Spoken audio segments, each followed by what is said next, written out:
बोरकर गुरुजी, विश्व ज्योतिषाचार्य, ब्रह्मांड ज्योतिष कार्यालय, मुक्काम पोस्ट रावेर, जिल्हा जळगाव, महाराष्ट्र. रावेरचा पिनकोड नंबर आहे 425508 आणि माझा मोबाईल नंबर आहे 9850015558. रावेरचा पिनकोड नंबर जरा पुन्हा लक्षात घ्या, 425508. मोबाईल नंबर, व्हॉट्सअप नंबर एक आहेच, 9850015558. आता सायंकाळचे 6 वाजलेले आहे, 11 मार्च 2026. सकाळी आपण शनीविषयी मार्गदर्शन घेतलेलं होतं.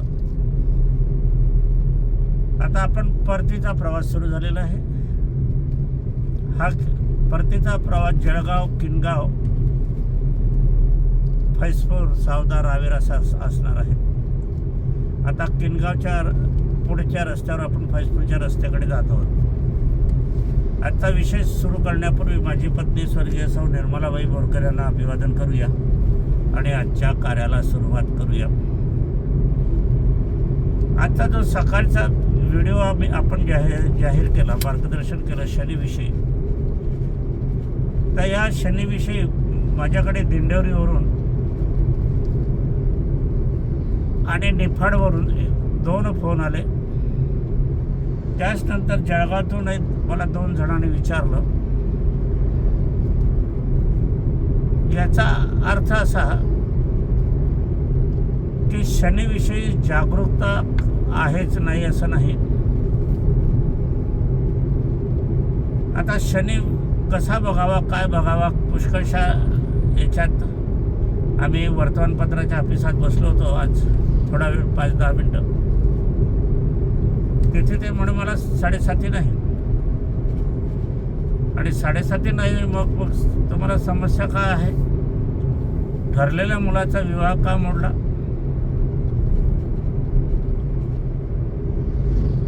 तर त्यांनी असं उत्तर दिलं, इथे जवळचे मित्र बसले होते पुजारी, की ते त्यांना 7:30 असेल. म्हटलं बघा, तर त्या मुलाला 7:30 नव्हती, वडिलांना 7:30 होती आणि विवाह मोडला होता मुलाचा. पहा कशी गंमत आहे. ज्योतिषशास्त्र आपल्याला कसं खेळवते आणि त्याच्यातून कसा आनंद मिळतो. पण ज्योतिषशास्त्र बघत असताना पुष्कळशे लोक समस्या असल्या की ज्योतिषाकडे जातात. आजार असला की लोक दवाखान्यात जातात. हे सर्वस्व चुकीचं आहे. अपघात झाला की मग टाके मारायचे, जखम करायची आणि मग प्लॅस्टर लावायचं आणि पडून राहायचं. याला माणुसकी तर जाऊ द्या, पण याला बुद्धिवानपणा नाही म्हणत. जखम होऊ नये म्हणून प्रयत्न करायला पाहिजे. तसं दुःख समस्या येऊ नये म्हणून आपण प्रयत्न करायला पाहिजे. या मित्रांच्या, वर्तमानपत्राच्या मित्रांच्या याच्यामध्ये सांगितलं असताना त्यांनी सांगितलं, म्हटलं मी तुम्हाला सांगतो की तुम्ही ज्योतिषशास्त्राची ख्याती आहे, हे आहे, आणि मग असं का झालं तेच मला कळत नाही. म्हटलं हेच कळत नाही तुम्हाला, तुमच्या घराविषयी कळत नाही, तर मग बाहेरचं काय सांगणार तुम्ही? याच्यासाठी जाणकार ज्योतिषाचीच गरज असावी लागते खऱ्या अर्थाने. ज्यांच्या कुंडलीमध्ये 7:30 आहे, ते 7:30 मनुष्याच्या कुंडलीमध्ये ज्या राशीमध्ये शनी आहे त्याच्या आजूबाजूच्या राशीला 7:30 आणि त्याला पण 7:30 असं धरलं जाते. चतुर्थ स्थानात शनी, अष्टम स्थानात शनी म्हणजे 7:30 धरली जाते. आता याच्याही उपर 11,000 7:30चे प्रकार आहे. 11,000 7:30चे प्रकार आहे. 11,000 का? कारण 11वा ग्रह हा शनीचा आहे, कुंभ राशीचा. म्हणून 11,000 7:30 ही आपल्याला कुंडलीच्या माध्यमातून शोधता आली पाहिजे, त्याची सांगड घालता आली पाहिजे. इथे मी सहज सांगितलं की तुमची पत्रिका झाकून ठेवा, मी सांगतो तुम्हाला संतती भावासाठी 7:30 असलीच पाहिजे म्हटलं याच्यात. ते असे बोलले की तुम्ही अजून कुंडली पाहिली नाही, उघडली नाही आणि आज सांगता. म्हटलं मी सांगत नाही, मी पक्क तुम्हाला मार्गदर्शन करत आहोत, सत्यस्थिती सांगत आहोत. कारण अनुभवाची बोल आमच्याजवळ आहे. 78 वय आहे, शेकडो सुवर्णपदक आम्ही मिळवलेली आहे. जागतिक कीर्तीचं विश्वज्योतिषाचार्य पदही माझ्याजवळ आहे. आणि आम्ही व्याख्याने पण देत असतो, मार्गदर्शन पण करत असतो. आणि तेजीमंदीचे भावताव असतात, सोन्या चांदीच्या पासून गहू ज्वारी तेल सगळं काही असेल त्याचे पण मार्गदर्शन आम्ही करत असतो. व्यापारी वर्गाने आम्हाला सांगायचं वाटतं की ज्यांना तेजीमंदीचे भाव हवे असतील त्यांनी आमच्याशी संपर्क साधावा. आम्ही 1 महिन्याचे परिपूर्ण भाव तेजीमंदीचे देतो. त्यांना 12 महिन्याचे असेल, 6 महिन्याचे हवे असेल, 2 महिन्याचे हवे असेल तरी ते आम्ही देत असतो. आताच नंतर आम्ही कोल्हापूर आणि सांगलीच्या जगदंबा ट्रेडर्स जे आहे त्यांनी भावताव मागितले होते, त्यांना कालच आम्ही दिले. आणि आज त्यांचं बरोबर त्यांनी आज फोन करून सांगितलं की तुमच्यामुळे आमचा धोका टळला आणि आम्ही नुकसानीपासून वाचवलेलो आहोत. नाही तर आमचं मत होतं की स्टॉक करावं, पण स्टॉक केला नाही तर बरं झालं. मंदी मोठ्या प्रमाणावर आली आहे. आता त्यांचा व्यवसाय आम्ही सांगू शकत नाही, कारण काही गुपित गोष्टी असतात त्या इतरांना सांगता येत नाही. असं ज्याला तेजीमंदी हवी असेल त्यांनी आमच्याशी संपर्क जरूर साधावा. 9850051555 असो. आजचा हा विषय असत असताना मला सांगायचं असते की शनी हा करामतीकारक ग्रह आहे. शनी हा झोडपल्याशिवाय राहणार नाही, न्याय अन्यायाचं परीक्षण केल्याशिवाय राहणार नाही. तुम्हाला हवं असेल, तुम्हाला जर करायचं असेल तर तुम्हाला शनीचं आपल्या कुंडलीमध्ये स्थान काय आहे हे बघायला हवं. पुष्कळांचा विचार असतो की 12 वर्षापासून शनी त्रास देत नाही. 12 वर्षापासून शनी त्रास देत नाही तर मग जन्मताच आपण मुलाची कुंडली काढली, मुलीची कुंडली काढली तर मग त्याच्यात शनी आपल्याला लिहावाच लागतो की नाही. काही जण असं सांगतात की स्त्रियांना 7.5 लागत नाही. स्त्रियांची पत्रिका असली तरी त्याच्यात आपल्याला शनी लिहावंच लागतं. देवादिकांची पत्रिका आपण काढतो तरी त्याच्यात शनी लिहावं लागतं. अहो, शनीची कुंडली काढली तरी आपल्याला शनी लिहावं तिथे लागणार आहे, हे लक्षात घ्या. कारण कर्मगती ही सर्वांनाच आहे. शनीला सुद्धा उलटं टांगला गेला होता, त्यांना घसरलं गेलं होतं, मारुतीने ओढलं गेलं होतं. हे त्यांना स्वतःच्या 7.5चेच परिणाम आहे. म्हणून याच्या 7.5तून शनी पण सुटला नाही, देवादिकां पण चुकलं नाही, राजे महाराजे पण चुकलं नाही आणि आपणही चुकणार नाही.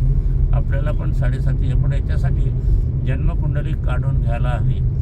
आता काय असते, जन्माची कुंडली काढून घ्यायला असते तर 7.5चा जन्म मी सकाळी सांगितलं की तो कष्टकारक असतो आणि तो विविध भावाची 7.5 असते. त्या भावामध्ये कष्ट आपल्याला भोगावे लागत असतात. म्हणून ती 7.5चं निवारणही आपल्याला शनिशमन विधी 500 महिन्याचा करून घेतला तर पुढच्या वंशात तो येत नाही, आपल्याला त्याचा लाभ होत नाही.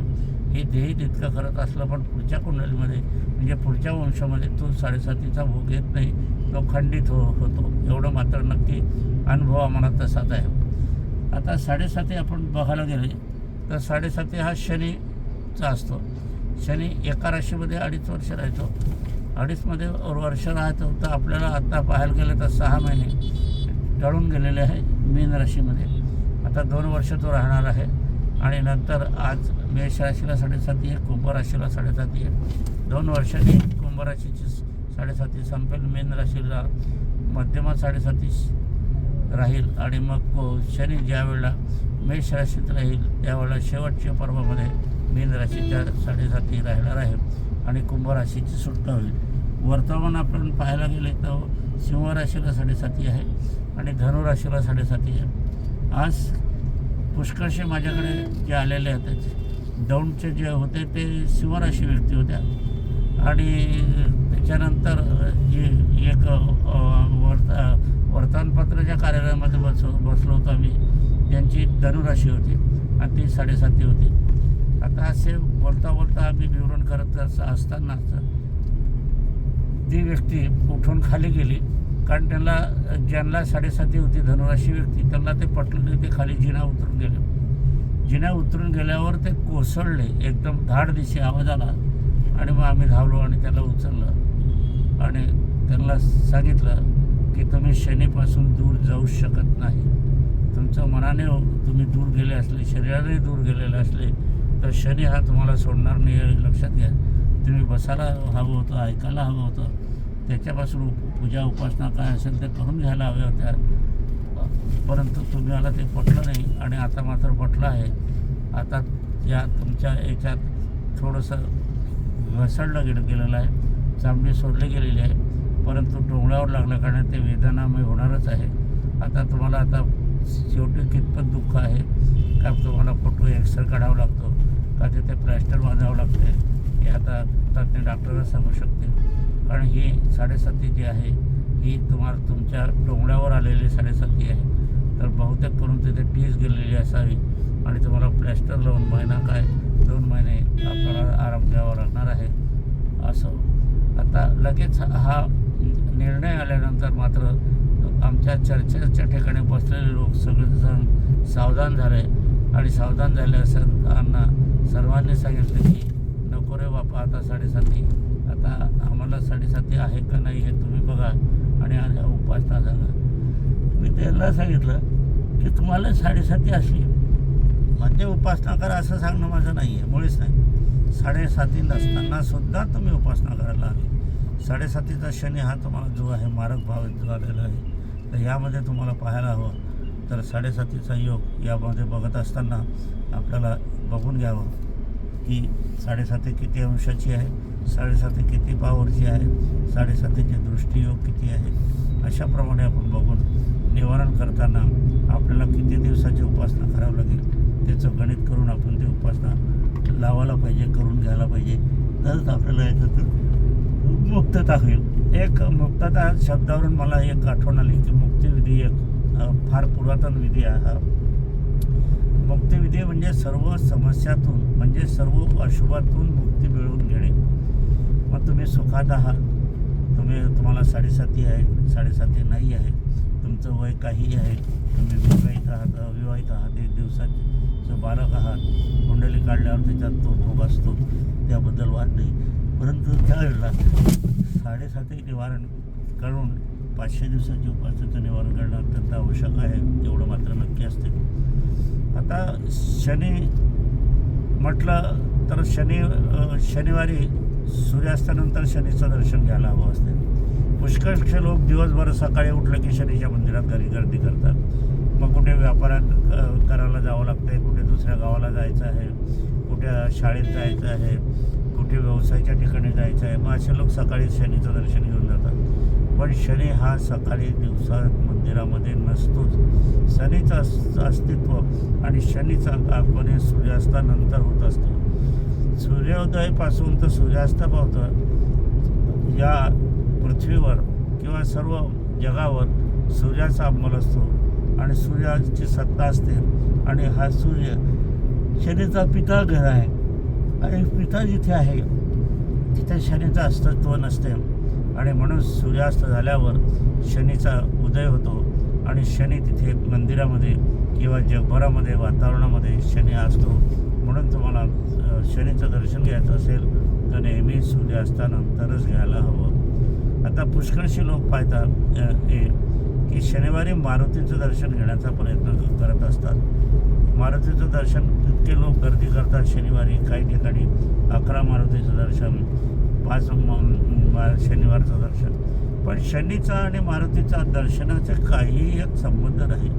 मी अनेकदा सांगतो की शनिवारी मारुतीचं दर्शन तुम्ही मुळीच घेऊ नका. तुम्हाला काहीही लाभ याच्याने होणार नाही आणि लाभ मिळाला तर तो इतर कारणांनी मिळालेला असा आहे, तो या दर्शनाने नाही. कारण शनीचा वार हा शनिवारचाच असतो आणि मारुतीचा वार मंगळवारी असतो. सकाळी 10च्या आत मंगळवारचं दर्शन आपल्याला लाभदायक ठरते, मारुतीचं दर्शन.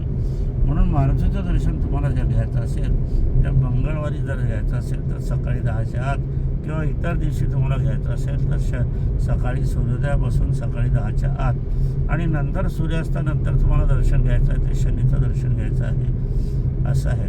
पुष्कळचे जण काय करतात की शनिवार आणि मंगळवार एकत्र करण्याचा प्रयत्न करतात, पण ज्यावेळेला शनी आणि मंगळ एकत्र येतो त्यावेळेला स्फोटक वातावरण निर्माण होतो आणि स्फोट होतो आणि तुम्हाला त्याचं फळ मिळत नाही. कारण मंगळ आणि शनी एकमेकाचे शत्रू आहे. आता जे युद्ध चालू आहे ते ह्याच योगाने चाललेलं आहे. कारण कुंडलीमध्ये तुम्ही पाहिली गेली तर मंगळ बुधाचा योग आहे, शनी मंगळाचा योग आहे, रवी शनीचा योग आहे, शनी चंद्राचा चांडाळ योग आहे. म्हणून हे युद्ध आहे. परंतु हे तिसरं महायुद्ध मुळीच नाही, हे मी अगोदरही सांगितलं आहे. कारण तिसरं महायुद्धाचे प्रकटीकरण चे ग्रह मात्र अजून नाही आहे आणि यावर्षी पण नसणार आहे. परंतु बहुतेक आपण 2 महिन्याचा इतिहास जर बघितला, मागील आपण जानेवारी फेब्रुवारी मार्चचा एक बघितला तर मार्च अखेर पण तिसरं महायुद्ध ची घटना होईल असं मला तरी वाटत नाही.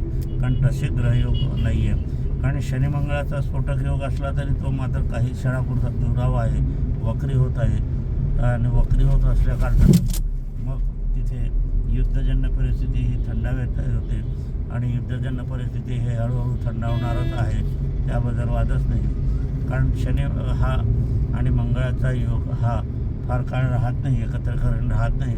जो जसे गतिमानानुसार काळानुसार जाणं होणार आहे तसं आपल्याला बघायला हवं. पण मात्र एक लक्षात ठेवा, कुंभराशी आणि मकर राशी आणि धनुराशी, सिंहराशी आणि मेष राशी यांना 7.5 भोगावं लागणार आहे.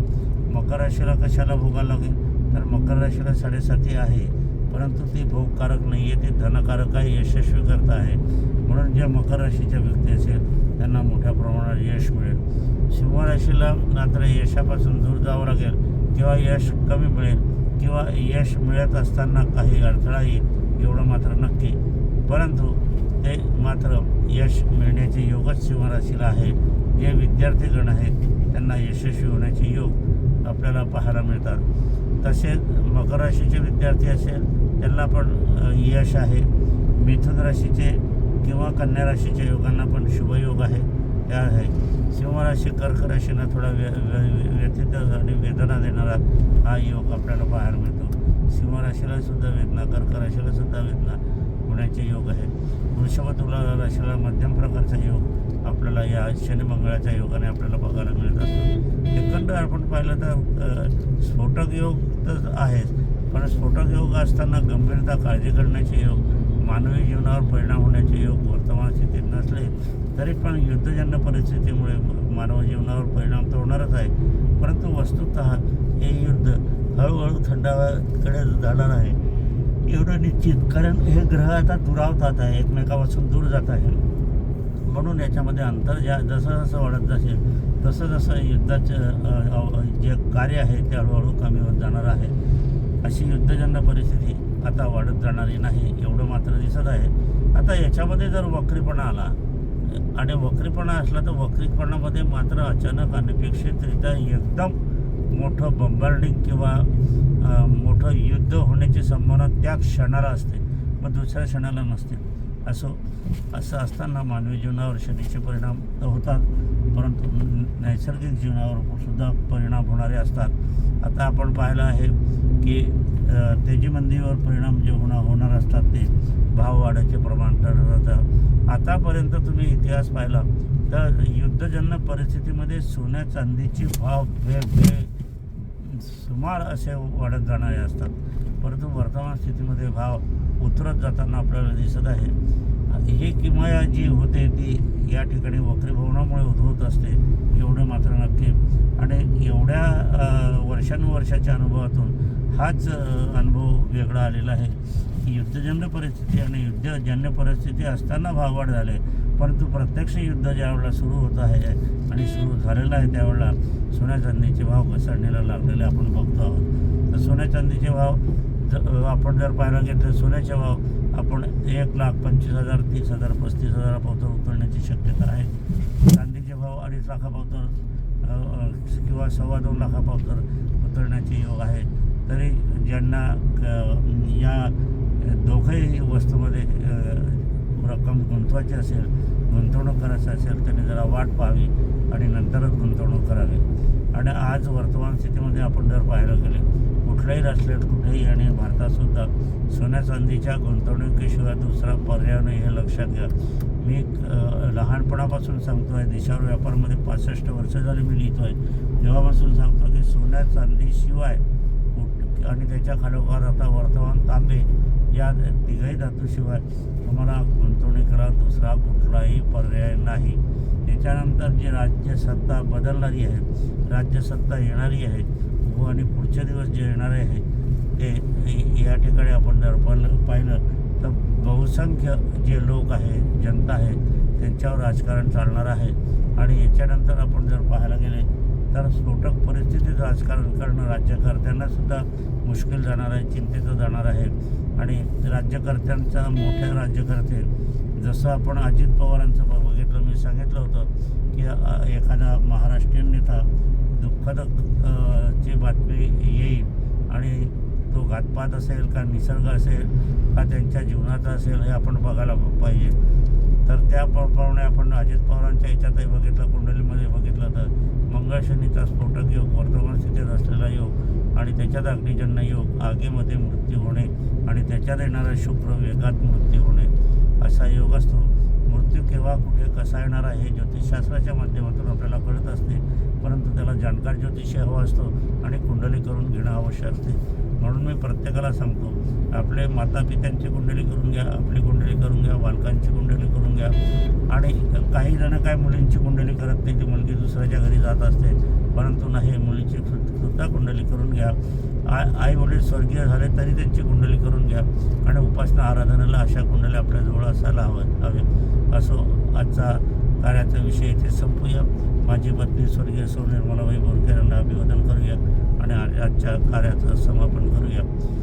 जो मी व्हिडिओ सामाजिकरित्या घरपणाचा, माणसे ओळखण्याचा जो व्हिडिओ टाकला आहे त्याच्याविषयी मला पुष्कळसे विचार आज माझ्या मनामध्ये पण आहे, परंतु मला 4 लोकांनी मात्र इथे जे सांगितलं ते त्यांनी जी दाद दिली, प्रामुख्याने दिंडोरीचे लोक, त्यांनी मला फोन केला, त्यांनी सांगितलं तर ते शेतकरी वर्गाचे आहे पण मोठे अधिकारी पण आहे. असो, त्याच्याविषयी आपण बोलूया.